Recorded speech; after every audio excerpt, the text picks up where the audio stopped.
Online classes पिछली जो class थी अपनी उसके अंदर अपन ने पढ़ा था क्रायो प्रिजर्वेशन के बारे में पढ़ा था। तो क्रायो प्रिजर्वेशन क्या होता है, स्पर्म का क्रायो प्रिजर्वेशन अपन कैसे करते हैं, ये सारी चीज़ें अपन ने देखी थी। इसके बाद जो है अपन अभी जो है अपन देखने वाले इन विट्रो फर्टिलाइजेशन IVF की बात अपन करने वाले हैं। IVF in vitro fertilisation.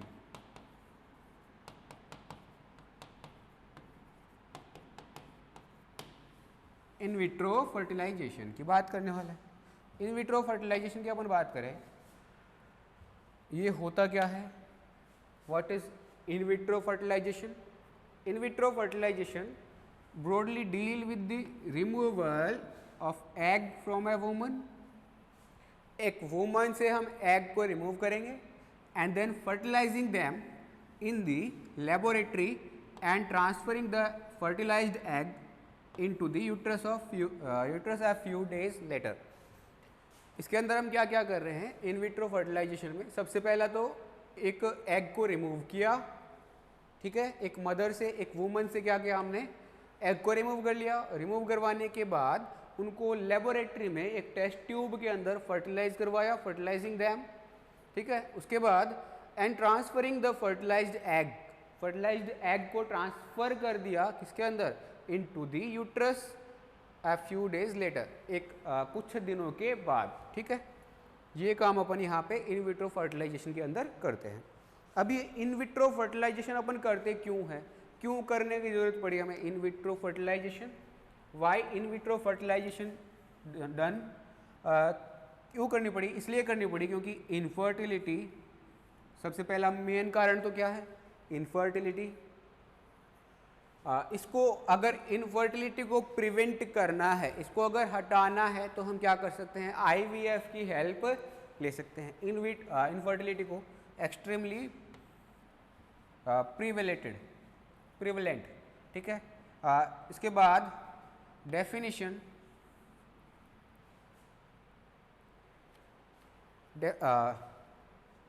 Definition नहीं, यहाँ पर कर लेना डेफिशिएंसी या इनएबिलिटी टू अचीव प्रेगनेंसी।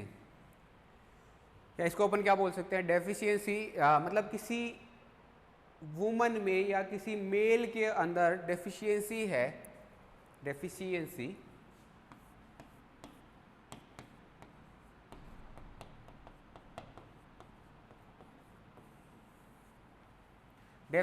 है यानी कि वो इनेबल है, उसके अंदर कोई ना कोई कमी है जिसके कारण वो क्या है, इनेबल है टू अचीव प्रेगनेंसी अचीव करने में।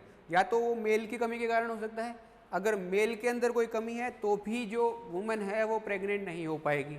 एंड अगर या ऐसे मान लो कि फीमेल के अंदर कोई कमी है जिसके कारण यहाँ पर जो है प्रेगनेंसी स्टैब्लिश नहीं हो पा रही है, तो उस केस में भी अपन क्या कर सकते हैं, IVF की हेल्प ले सकते हैं, ठीक है। इसके अलावा 17 to 26% ऑफ कपल्स जो होते हैं वर्ल्ड वाइड, उनके अंदर यहाँ पे IVF की ज़रूरत पड़ती ही पड़ती है, क्योंकि लगभग इतने ही कपल हैं जिनके अंदर क्या कुछ ना कुछ डेफिशिएंसी यहाँ पर पाई जाती है, कुछ ना कुछ डेफिशिएंसी यहाँ पर देखने को मिल जाती है, ठीक है। उसके बाद 27 to 47 of infertile couples have impaired mail fertility.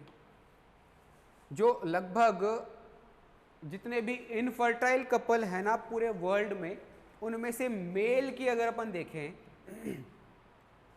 कि मेल में कितना फर्टिलिटी जो है वो इम्पेयर्ड मेल फर्टिलिटी यहाँ पे पाई जा रही है, वो देखें अपन अगर, तो ये ओनली 27 to 47% है जितना कि पूरे के पूरे वर्ल्ड वाइड कपल्स पाए जा रहे हैं उनके अंदर, ठीक है। ये क्यों हो रहा है, ये इसलिए हो रहा है क्योंकि decline in semen quality world wide over last 50 years. पूरे जो भी जितने भी वर्ल्ड वाइड जितने भी मेल हैं उनके सीमन की क्वालिटी लास्ट 50 ईयर्स के ड्यूरेशन में अगर अपन देखें तो लगातार गिरती जा रही है। इसका कारण क्या है, इसका कारण ये है जैसे स्ट्रेस का बढ़ना, एक तो स्ट्रेस लगातार बढ़ता ही चला जा रहा है, जो अभी जो एनवायरनमेंट है उसके हिसाब से जितनी भी यंग पॉपुलेशन है उसके ऊपर स्ट्रेस जो है बहुत ज़्यादा बढ़ रहा है। ठीक है। इसके अलावा एनवायरनमेंट जितना भी मतलब अभी जो एनवायरनमेंट है वो कुछ ज़्यादा ही पोल्यूटेड है, ठीक है। कुछ जो फूड हम कंज्यूम करते हैं उसका भी इफेक्ट हमारे बॉडी के ऊपर पड़ता है, एंड जो टेस्टिस है उससे स्पर्म प्रोडक्शन की रेट जो है वो भी इसके ऊपर इफेक्ट इसका पड़ता है। तो ये सारी चीज़ें जो है मेल में सीमन की क्वालिटी को डिक्लाइन कर रही है, डिक्रीज करी जा रही है। इसके कारण यहाँ पर हमें IVF की हेल्प लेनी पड़ रही है। इसके बाद अपन बात करें मेथडोलॉजी क्या है IVF की। IVF की मेथडोलॉजी की अगर अपन बात करें तो इसके अंदर कुछ स्टेजेस इन्वॉल्व होती है। सबसे पहला स्टेज जो है वो क्या है, ओवेरियन स्टिमुलेशन एंड मॉनिटरिंग। सबसे पहला तो क्या करेंगे, ओवरी जो है उसको स्टिमुलेट करेंगे एंड उसको मॉनिटर करने का काम यहाँ पे हम करेंगे, ठीक है। Ovarian stimulation and monitoring. दूसरा एग रिट्राइवल, एग का रिट्राइवल। उसके बाद fertilization and intracytoplasmic sperm injection ICSI, ठीक है। उसके बाद एम्ब्रियो ट्रांसफ़र। ये 5 स्टेप अपन यहाँ पर काम में लेते हैं। सबसे पहले तो अपन क्या करेंगे, एक ओवरी को स्टिमुलेट करेंगे ताकि वो एग को प्रोड्यूस कर सके। एग जब प्रोड्यूस हो जाएगा तो उसको एग को हम क्या करेंगे, रिट्राइवल करवा करके एग की गेनिंग करेंगे। एग जैसे ही गेन होगा उसके बाद उसका फर्टिलाइजेशन करवाया जाएगा, या तो फर्टिलाइजेशन, ठीक है, या तो एग को और स्पर्म को फ्यूज़ करवा दो, या फिर हमने अगर कोई एक स्पर्म ले लिया है, चुन लिया है, और हमें क्या करना है कि अब ये कंफर्म करना है कि इसी के साथ में फर्टिलाइजेशन होना चाहिए, तो सीधा ही उसको लेंगे स्पर्म इंजेक्शन के अंदर,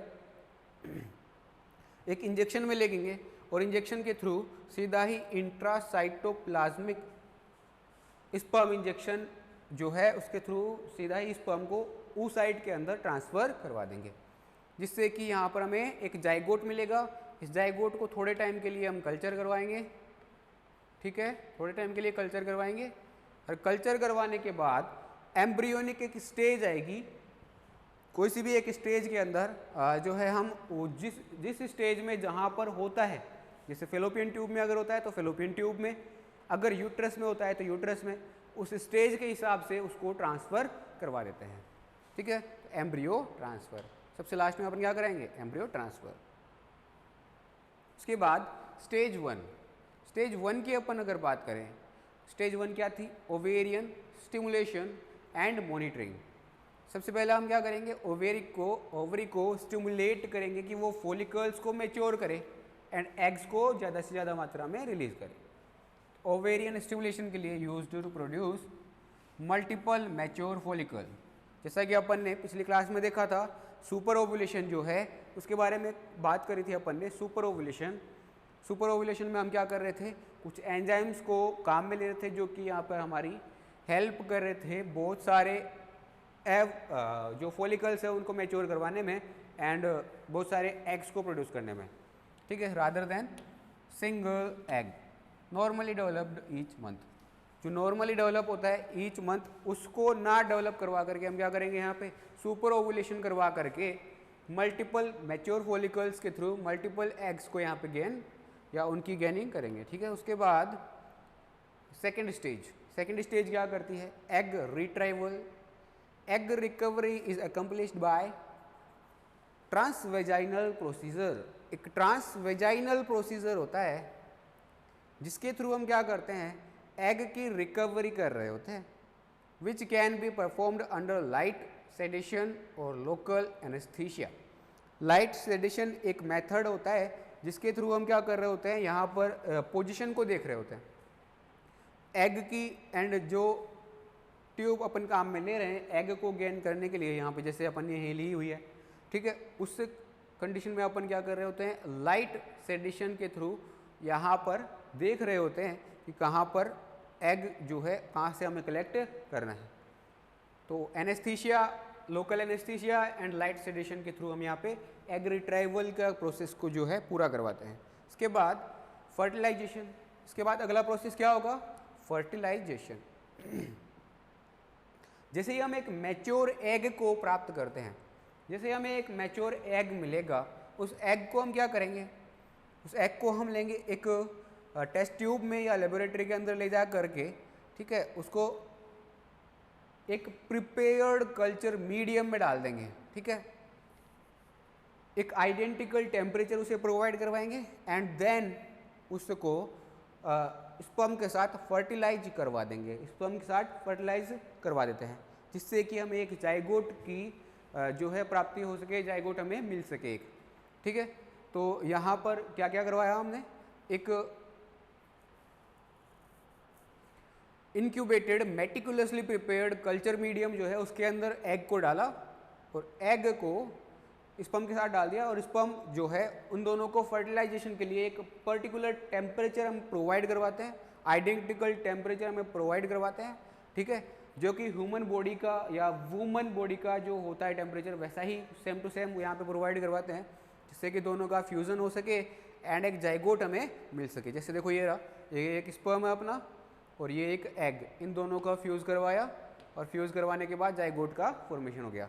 जाइगोट का जैसे ही फॉर्मेशन होता है, अब इसको कल्चर मीडिया में थोड़े टाइम के लिए ग्रो करवाते हैं। जब ग्रो करवाते हैं तो सबसे पहले स्टेज बनेगी मोरूला, सबसे पहले स्टेज बनेगी मोरूला एंड मोरूला के बाद ब्लास्टुला। ब्लास्टुला में दो रीजन यहाँ पे मिल रहे हैं हमें, एक ट्रोफोएक्टोडर्म और दूसरा इनर सेल मास, ठीक है। ये ब्लास्टुला जो है इसमें से आईसीएम को लेकर के, इस आईसीएम को लेकर के हम क्या कर सकते हैं, कल्चर मीडिया में एम्ब्रियोनिक स्टेम सेल्स का भी डेवलपमेंट करवा सकते हैं और एम्ब्रियोनिक स्टेम सेल्स से यहाँ पर हम बहुत सारे टाइप के अलग अलग टिश्यूज़ को भी डेवलप करवा सकते हैं, या फिर सीधा ही यहाँ पे इसको आगे एम्ब्रियो में डेवलप होने दें, एम्ब्रियो से एक ऑर्गेनिज्म का डेवलपमेंट भी पूरा करवा सकते हैं हम, ठीक है।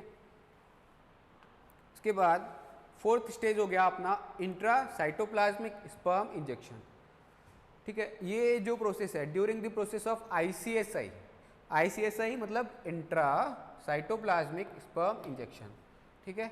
An embryologist isolates a sperm cell, एक एम्ब्रियोलॉजिस्ट क्या करेगा, इसमें एक स्पर्म सेल को आइसोलेट करेगा, ठीक है, इसको एक माइक्रोस्कोपिक नीडल में ट्रांसफर करवाएगा, माइक्रोस्कोपिक नीडल में इसको डालेगा and then inject it inside an egg using a high power microscope. एक हाई पावर माइक्रोस्कोप को यूज़ में लेते हुए, एक हाई पावर माइक्रोस्कोप को हमने काम में लिया और ये जो माइक्रोस्कोपिक नीडल है इसकी हेल्प से हमने स्पर्म को इसके अंदर ट्रांसफ़र करवा दिया। इस प्रोसेस को अपन क्या बोल देते हैं, इंट्रासाइटोप्लाज्मिक स्पर्म इंजेक्शन। इंजेक्शन के थ्रू स्पर्म को सीधा ही साइटोप्लाज्म में ट्रांसफ़र करवा दिया, किसके, एग के, तो इसको बोलते हैं, इस प्रोसेस को अपन इंट्रासाइटोप्लाज्मिक स्पर्म इंजेक्शन। जब इंट्रासाइटोप्लाज्मिक स्पर्म इंजेक्शन हो गया या फर्टिलाइजेशन जब हो जाता है, कंप्लीट हो जाता है, तो अब हम क्या करते हैं, एम्ब्रियो को ट्रांसफ़र करवाते हैं, एम्ब्रियो को ट्रांसफ़र करवाते हैं, ठीक है। एम्ब्रियो को ट्रांसफ़र करवाने के लिए या एम्ब्रियो या जाइगोट को ट्रांसफ़र करवाने के लिए यहाँ पे दो टेक्निक है, एम्ब्रियो ट्रांसफ़र टेक्निक, ठीक है, और एक ZIFT। अगर जाइगोटिक फेज में हम ट्रांसफ़र करवाते हैं तो इसको क्या बोल देते हैं, zygote intra fallopian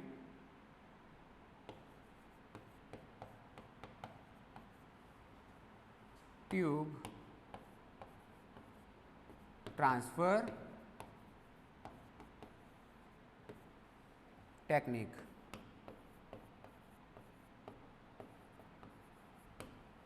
zygote intrafallopian tube transfer technique का नाम दे देते हैं इसको, ठीक है, या तो एम्ब्रियो ट्रांसफर टेक्निक,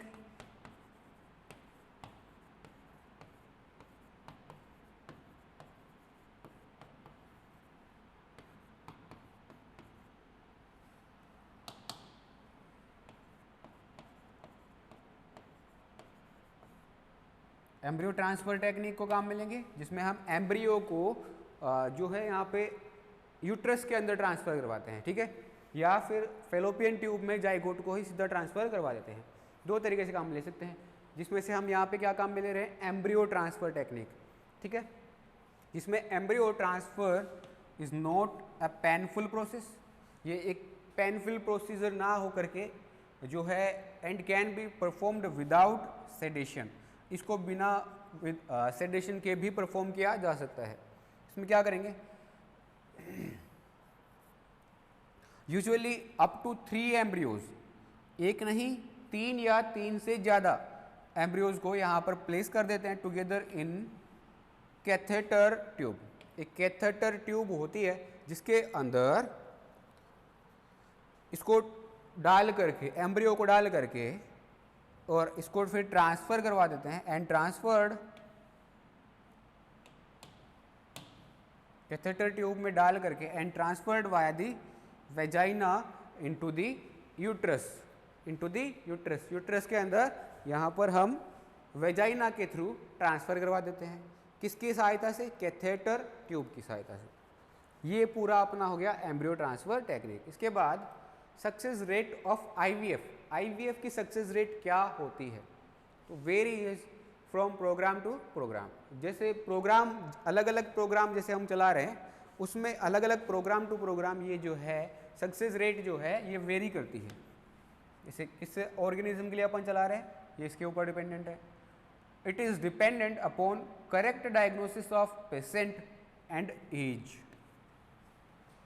आईवीएफ की सक्सेस रेट किसके ऊपर डिपेंड करती है कि पेशेंट का कैसा डायग्नोसिस किया गया है, मतलब उसके जितने भी टेस्ट थे वो कितने एक्यूरेसी के साथ किए गए हैं, ठीक है, उसके हिसाब से यहाँ पर उसकी सक्सेस रेट डिपेंड करती है, ठीक है। तो पहला तो ये हो गया। एंड पेशेंट की एज क्या है, एज के हिसाब से भी यहाँ पर जो आईवीएफ की सक्सेस रेट है वो वेरी करती रहती है। उसके बाद pregnancy rate is in the range of 25 to 30% पर oocyte रिट्राइवल। मतलब प्रेगनेंसी की जो रेट है पर रिट्राइवल, जितने भी हम एग्स को रिट्राइव करवाते हैं उनके प्रेगनेंसी की जो रेट है वो कितनी होती है? लगभग 25 to 30%, 25 to 30%।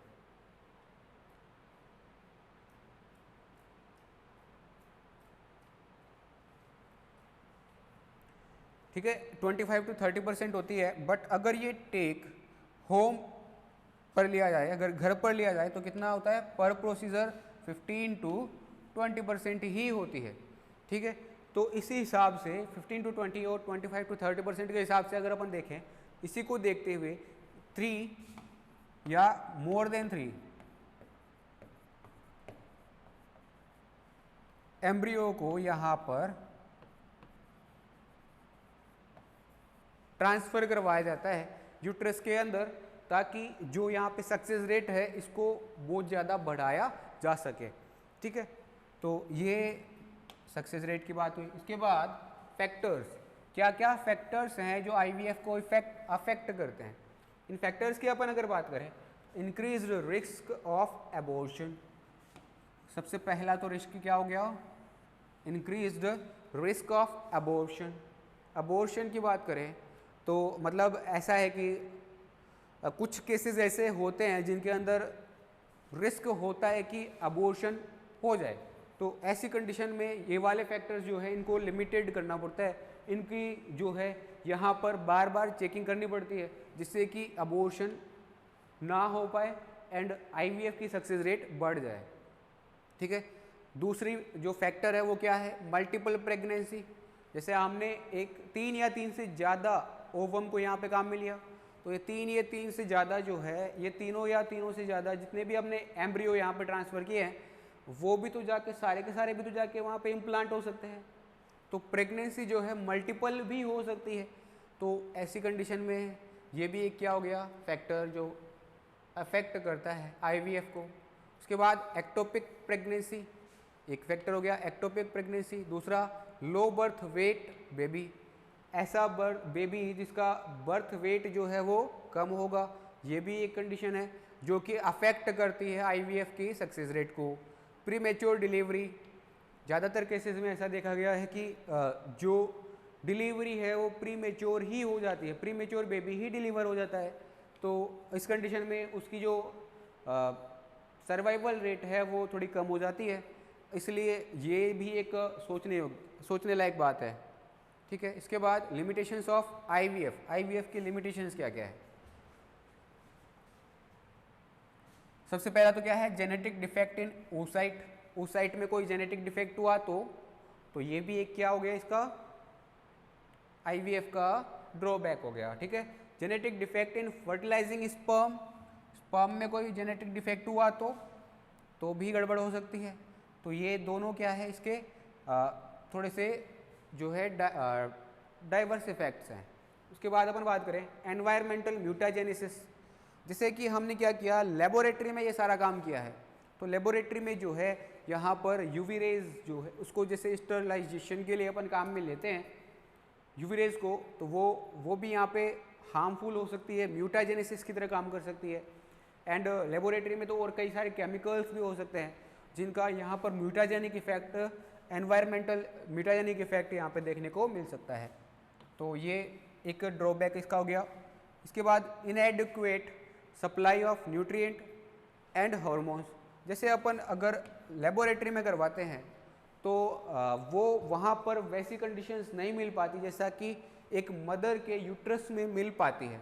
यूट्रस में जो है यहाँ पर न्यूट्रिएंट्स की सप्लाई एंड हार्मोन्स का जो रेगुलेशन है वो प्रॉपर वे में देखा जाता है, बट यहाँ पर अपन अगर देखें तो इतना प्रॉपर वे में न्यूट्रिएंट्स की सप्लाई एंड हार्मोन रेगुलेशन ना होने के कारण भी जो है IVF को सक्सेस रेट कम होने के चांसेस रहते हैं। तो ये भी एक क्या हो गया इसका लिमिटेशन होगी। इसके बाद exposure to toxic agent and free radicals, जो एनवायरनमेंट में टॉक्सिक एजेंट हैं वो एंड उनके अलावा जो फ्री रेडिकल्स हैं जो कि एनवायरनमेंट में प्रेजेंट रहते हैं, उनके लिए यहाँ पर जो एम्ब्रियो है जिसको अपन अभी कल्चर मीडिया में करवा रहे हैं वो सीधा ही एक्सपोज्ड रहता है, उसको कोई मतलब बाहर से प्रोटेक्शन नहीं दिया हुआ है। तो ये जो है ये भी एक क्या हो गया इसका ड्रॉबैक। इसके बाद अपन बात करें एम्ब्रियो सेक्सिंग कि एम्ब्रियो का जो सेक्स है उसका डिटर्मिनेशन कैसे होता है। तो यहाँ पर एम्ब्रियो जो सेक्सिंग है, एम्ब्रियो के सेक्स डिटर्मिनेशन की अगर बात करें तो यहाँ पर कुछ मेथड्स हैं जिनको अपन काम में ले सकते हैं। ऐसा pre selection of sex, sex का सिलेक्शन पहले ही हो जाना, ठीक है। दूसरा अर्ली अप्रोचेज सुपरस्टिशन बेस्ड, जो कि मतलब अंधविश्वास पर बेस्ड, इसको अपन क्या बोल सकते हैं अंधविश्वास। अंधविश्वास पर बेस्ड जितनी भी अप्रोच हैं वो जो पहले पाई जाती थी कि जो ये बच्चे हैं ये कौन बना के भेज रहा है, भगवान बना के भेज रहा है, ठीक है, भगवान तो बना के भेज रहा है, साथ में वो सेक्स भी डिटरमाइन कर रहा है। ये जो है पहले के लोगों का विश्वास था कि ऐसा कुछ चल रहा है। बट मॉडर्न टेक्निक्स जब आई तो पता चला कि इसमें गैमीट्स का रोल होता है। गैमीट्स जो है वो डिसाइड करते हैं, एक्स वाला स्पर्म अगर गया तो वहाँ पर बेबी जो है गर्ल्स बनेगी, गर्ल बेबी बनेगा, और अगर वाई स्पर्म गया तो बॉय या बॉय बेबी यहाँ पे हमें मिलेगा, ठीक है। तो ऐसे एम्ब्रियो सेक्सिंग जो है ये हमें पता चल पाई। इसके बाद अपन बात करें इसे sex determination in embryo, embryo में सेक्स डिटर्मिनेशन कैसे कैसे कर सकते हैं। एक तो सेक्स डिटर्मिनेशन जो है ये प्री इम्प्लांटेशन एम्ब्रियोज में कैसे डिटरमाइंड करते हैं, इसके कुछ मेथड अपन देखेंगे, जैसे प्री इम्प्लांटेड एम्ब्रियोज में। इसके बाद अप्रोचेज आइदर इन्वेजिव और नॉन इन्वेजिव, इन्वेजिव है या नॉन इन्वेजिव, उसके थ्रू भी अपन यहाँ पर देख सकते हैं कैसा एम्ब्रियो का सेक्स क्या है। उसके बाद स्प्लिटेड ऑफ सीड एम्ब्रियो के थ्रू भी अपन देख सकते हैं first successful embryo sexing done by Gardner. अगर हम बात करें कि फर्स्ट एम्ब्रियो सेक्सिंग किसने डन की थी, किसने बताई थी, तो वो गार्डनर थे जिन्होंने 1968 में सबसे पहली जो है सेक्स डिटर्मिनेशन यहाँ पे किया था। किसके अंदर, रैबिट के अंदर, बाय साइटोलॉजिकल मेथड, बार बॉडी ऑब्जर्वेशन के थ्रू।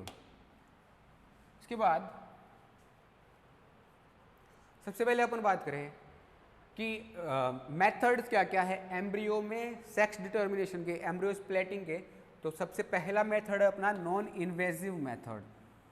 नॉन इन्वेजिव मेथड, इसके अंदर क्या होता है, इसके अंदर कुछ इम्यूनोलॉजिकल ऐसे ऑफ HY एंटीजन को अपन काम में लेते हैं। किसको काम में लेंगे, इम्यूनोलॉजिकल ऐसे ऑफ HY एंटीजन को अपन काम में लेते हैं, जिससे quantification of X linked enzyme किया जाता है। मतलब आगे 2-3 प्रोसेस अपन यहाँ पे कर रहे हैं। क्या क्या? एक तो immunological essay of HY antigen को तैयार करना, दूसरा quantification of X linked enzyme तैयार करना, ठीक है, X लिंक्ड जो एंजाइम है उनका क्वांटिफिकेशन करना, दूसरा उसके बाद differential growth of male and female embryo, इनकी स्टडी करना। ये 3 काम अपन यहाँ पे कर रहे हैं नॉन इन्वेजिव मेथड में। इसमें किसी प्रकार का इन्वेजन नहीं किया जाता। अगला है अपना इन्वेजिव मेथड। इन्वेजिव मेथड जो है इसके अंदर हम क्या कर रहे हैं? Cytological analysis, observing Barr bodies, chromosomal analysis, Y specific chromosome जो वाई है उसका स्पेसिफिक डीएनए प्रोब्स को तैयार करना, and Y specific DNA primer and PCR करवाना। ये सारे जो है यहाँ पर इन्वेजिव मेथड में अपन देखते हैं, इन सारे प्रोसेस को काम में लेते हैं। इसके बाद अपन बात करें detection of HY antigen. HY antigen को कैसे डिटेक्ट करते हैं? इसके लिए हम यहाँ पे क्या करते हैं? HY डिटेक्शन के लिए यूज में लेते हैं म्यूरिन, बोविन, प्रोक्राइन, एम्ब्रियो। इन सब के एम्ब्रियो के लिए अपन यहाँ पे HY डिटेक्शन को यूज में लेते हैं। किसके लिए किस किस के लिए काम में लेते हैं? म्यूरिन, बोविन और पोर्सिन एंड एम्ब्रियो के लिए यहाँ पर अपन जो है HY डिटेक्शन को काम में लेते हैं। ये डिटेक्शन होता कब है? जब एम्ब्रियो मान लो अपना अर्ली स्टेज का है, कब? लगभग 8 सेल स्टेज का। जब 8 कोशिकीय अवस्था है, 8 सेल स्टेज है एम्ब्रियो की, उस टाइम पे हम HY एंटीजन डिटेक्शन को काम में लेते हैं। ये जो है इसके अंदर 2 अप्रोचेज यहाँ पे काम में ली जाती है। 2 अप्रोचेज कौन कौन सी? सबसे पहली तो है एक तो साइटोटॉक्सिक अप्रोच और दूसरा एम्ब्रियो फ्लोरोसेंट अप्रोच। 2 अप्रोचेज यहाँ पे काम में ले रहे हैं अपन, एक साइटोटॉक्सिक अप्रोच और दूसरा एम्ब्रियो फ्लोरोसेंट अप्रोच। अगर हम पिग की बात करें तो पिग में ये जो है HY एंटीजन, इसके थ्रू जो डिटेक्शन हो रहा है ये तभी पॉसिबल है जब जोना पेलुसिडा को रिमूव करवा दिया जाए। जोना पेलुसिडा को रिमूव करवा दिया जाए। इसको अगर रिमूव नहीं करवाते हैं तो यहाँ पर इसका डिटेक्शन पॉसिबल नहीं है। एक्यूरेसी कितनी है? लगभग 84% होती है इसकी एक्यूरेसी। कैटल्स में अगर देखें तो कितनी होती है? 85%, एंड पिग्स में देखें तो होती है ओनली 81%। ठीक है, तो ये हो गया अपना HY एंटीजन का डिटेक्शन। उसके बाद अपन बात करें basic procedure of embryo sexing. Embryo sexting की बेसिक प्रोसीजर क्या है? बेसिक प्रोसीजर ये है कि सबसे पहले तो हम क्या करेंगे? Collection of embryo produced in vitro and in vivo. चाहे वो इन विट्रो हो चाहे वो इन विवो हो, दोनों में से जो है यहाँ पे एम्ब्रियो को हम कलेक्ट करेंगे। सबसे पहला क्या करेंगे? एम्ब्रियो को कलेक्ट करेंगे। उसके बाद सिलेक्शन ऑफ ग्रेड 1 और ग्रेड 2 एम्ब्रियोज। एम्ब्रियो ग्रेड 1 का है या ग्रेड 2 का है? अगर ग्रेड 1 और ग्रेड 2 दोनों के हैं तो उनको हम क्या करेंगे? सेपरेट करेंगे, उनका सिलेक्शन करके उनको अलग कर देंगे। उसके बाद एम्ब्रियो वॉश्ड विद PBS।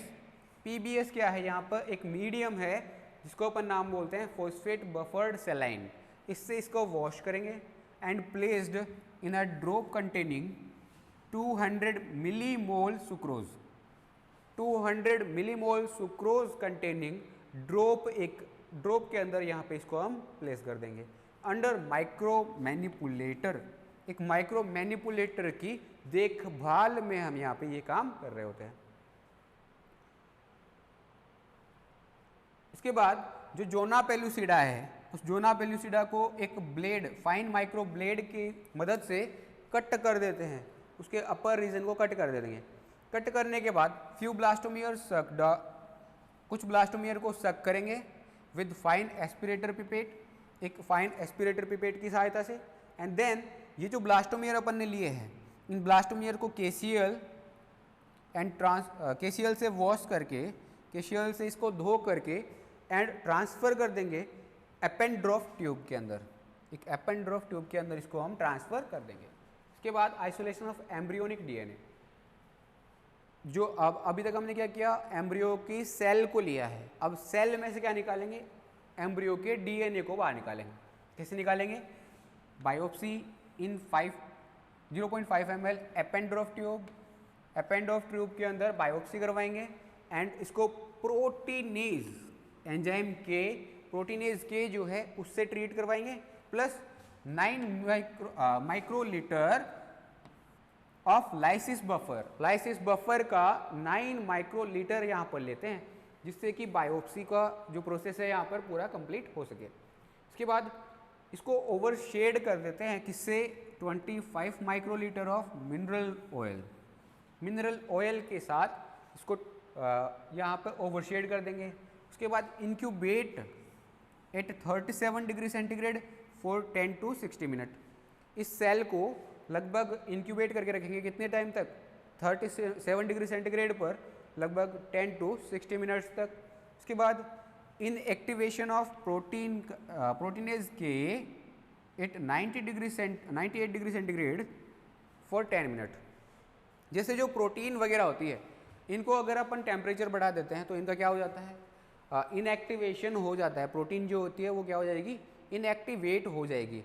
तो यहाँ पर हम क्या कर रहे हैं? 98 डिग्री सेंटीग्रेड टेम्परेचर दे करके 10 मिनट्स के लिए इसको इनएक्टिवेट करवा देते हैं। प्रोटीन काइनेज के जो है ये क्या है? एक एंजाइम है जिसको 98 डिग्री सेंटीग्रेड टेम्परेचर दे करके हमने इनएक्टिवेट करवा दिया एंड देन इसको कूल करवा देते हैं। ये जो अपना मीडियम है इसको 4 डिग्री सेंटीग्रेड पर कूल करवा देते हैं। कूल करवाने के बाद जो है यहाँ पर अपना डीएनए जो है वो सेपरेट हो जाएगा और सेपरेट होने के बाद इसको अपन क्या करेंगे? इसको एम्ब्रियो की जो सेक्स डिटर्मिनेशन है उसके अंदर हम यहाँ पे काम ले लेंगे। Uses of embryo sexing. Embryo sexing के क्या क्या यूज हो सकते हैं?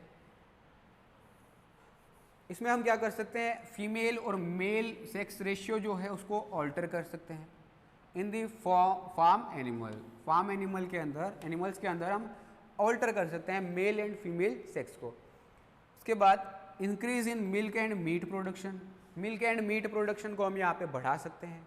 Control of incidence of freemartinism का जो है यहाँ पर इसका कंट्रोल कर सकते हैं। फ्री मार्टिनिज्म जो है उसके इंसिडेंस को यहाँ पर हम कंट्रोल कर सकते हैं। उसके अलावा गेटिंग इक्वलिटी बुल्स फॉर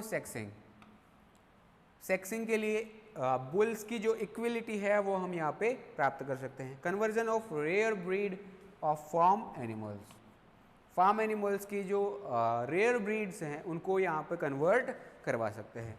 तो ये सारे काम हम यहाँ पे कर सकते हैं। ये हो गए आज के अपने टॉपिक। क्या क्या हो गया आज? अपने क्या क्या देख लिया? आईवीएफ करवाने के बाद एम्ब्रियो सेक्सिंग कि एक एम्ब्रियो का सेक्स का कैसे पता चलेगा कि कौन से वाले सेक्स का है, मेल है या फीमेल है। तो ये अपन ने आज देखा। आज के लिए इतना ही, बाकी का अपन देखते हैं अगली क्लास के अंदर। तब तक के लिए गुड बाय।